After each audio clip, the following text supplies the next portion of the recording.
or Mr. Vicente, welcome, bienvenido. Thank you, Rich. Yep, absolutely. So our first question based on your podcast is, the first question is, how do you avoid the smartphone if all of his friends, I'm guessing one's sons, how do you avoid the smartphone if all of your son's friends have them and your son can connect socially out of school with his friends?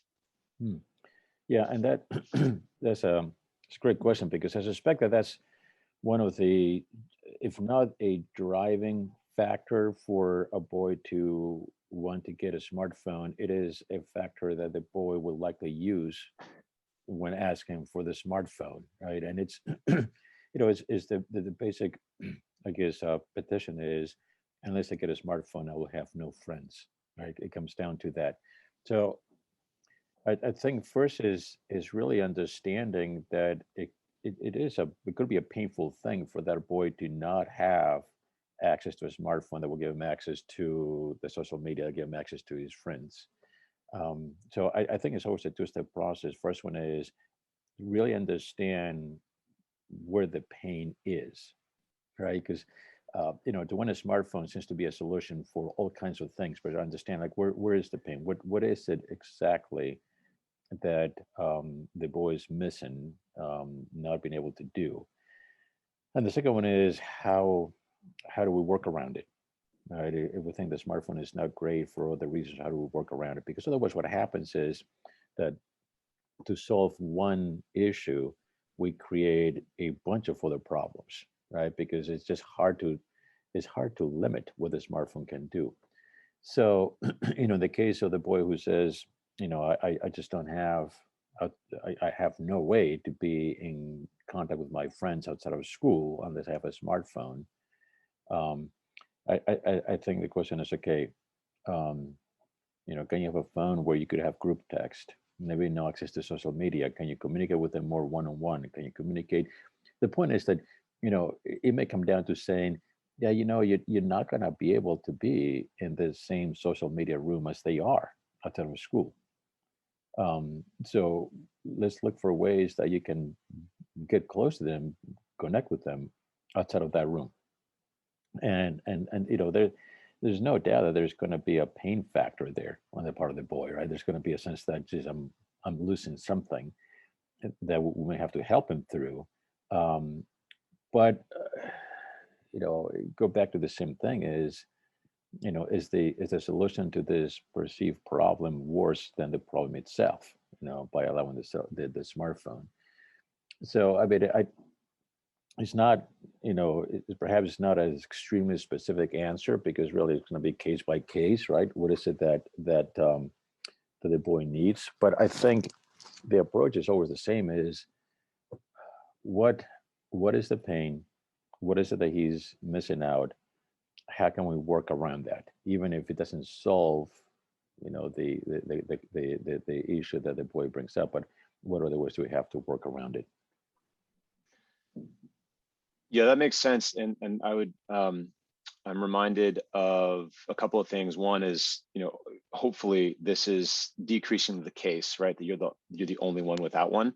As just more awareness around this issue increases, you have more boys who are allowed to enjoy their childhoods for longer.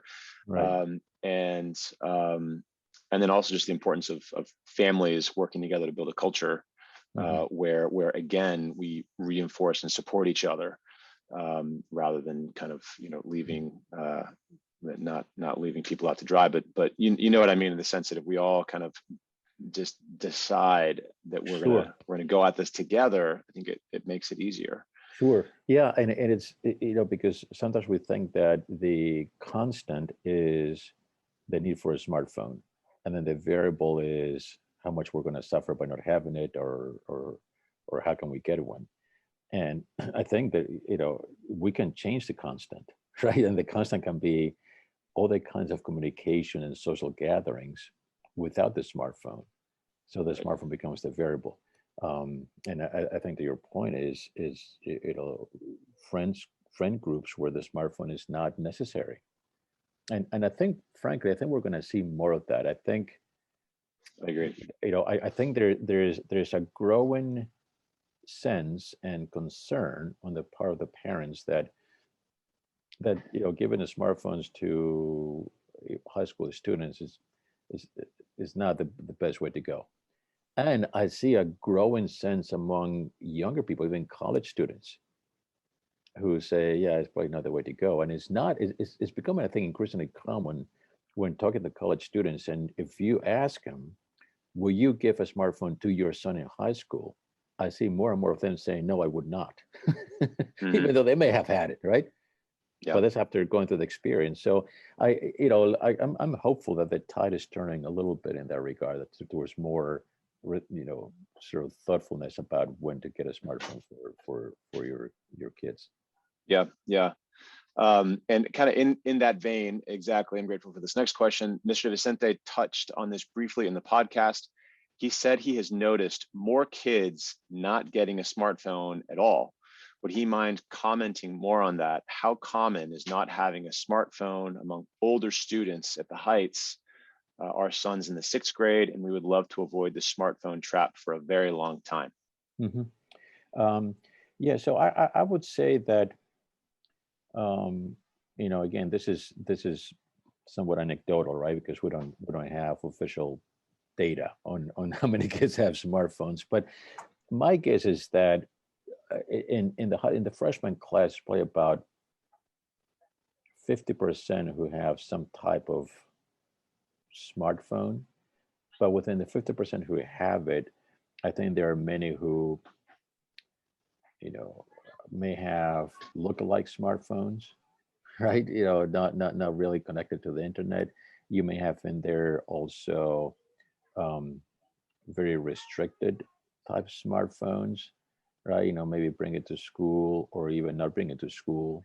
I hear sometimes kids talking about how they have a smartphone, but I've never seen it. They don't bring it to school. I mean, so maybe they have it if they got to go to work and they take it with them that one day a week. So in that 50%, I would say it doesn't mean that they all have a smartphone the way that we think about having a smartphone with access to it.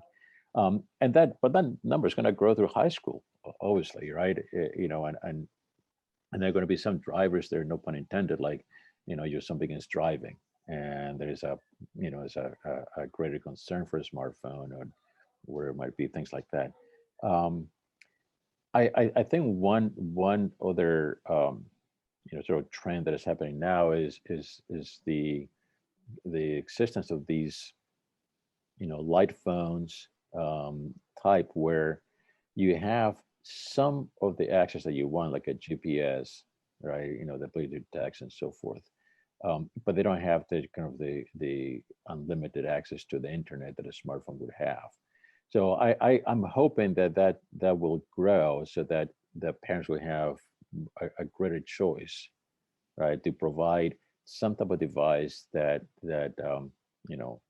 everything from looking cool to having some of these perhaps more necessary services, like a GPS, and without the complications of the internet access that the smartphone will bring. Yeah. And in our podcast with Cal Newport a few months ago, he mentioned that really in his study, he's seen that even a small group of students is really all you need to have your social cohort. He mentioned 3 as the magic number. Yeah. I'd say here we have far, far, far more than 3. So Right. if this is important to parents, then this is a place where they can be supported. Yeah, because in a way, I mean, whether uh, it could be the case that 99.9% of teenagers worldwide have a smartphone, right? That's not the case, but let's say that was the case, right? Um, it doesn't matter as long as within the 0.1%, you got 4 friends who don't have a smartphone, right? That's your social circle. So to your Exactly. point, I think that's right. And at the Heights is, is much more balanced than that. So I do think that it is possible, and I've seen it many times, to have an excellent social life at the Heights without having a smartphone. And I would say it's not only possible, but in many ways, it's probably better to develop greater social skills. But that's perhaps another conversation. Yeah, and we'll look forward to that one. But friends, we've reached the end of our question queue. So in the absence of any other questions, I will bid you all a great morning. Thank you very much for joining us, Alvaro. It's good to talk to you as always. Thank you, Rich.